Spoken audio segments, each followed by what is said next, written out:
按一下洗衣程式旋鈕開機，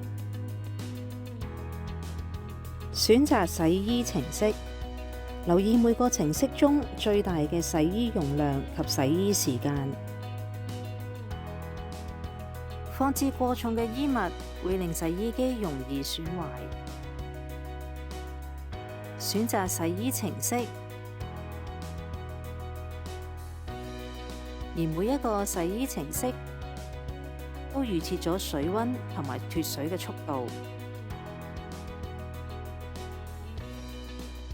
亦都可以根據衣物上嘅標籤上指示，更改水溫或者脫水嘅速度。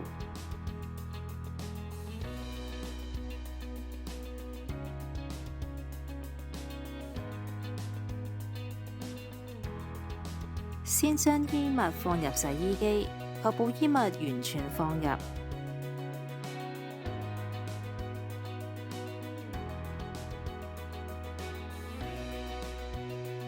將適量嘅洗衣粉或者洗衣液放入煮洗嘅洗衣劑格，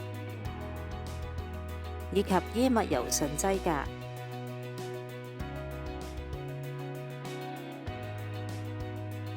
請選擇無泡嘅洗衣粉或者洗衣液，又或者歐洲式洗衣機專用嘅洗衣劑。確保機門緊緊關上，然後按下開始啟動。切勿喺未完成程序出現 N 或者故障代碼嘅時候試行打開機門，否則會損壞產品。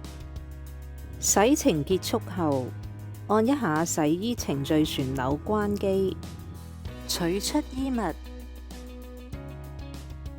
檢查滾筒同埋膠邊內是否有雜物跌出，抹乾機門同埋膠邊內外嘅積水。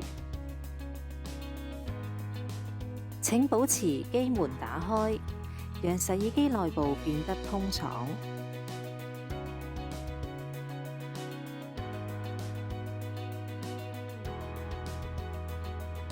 IDOS 計量智能系統會視乎洗衣程式同埋設定，自動計量液態洗衣液同埋柔順劑嘅最佳用量。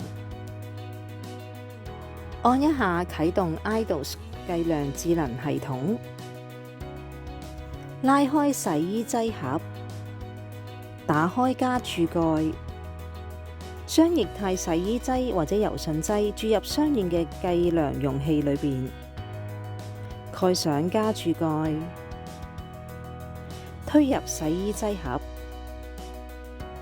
如果要使用液態洗衣液嘅兩個計量容器，必須選擇洗衣過程中要使用嘅計量容器。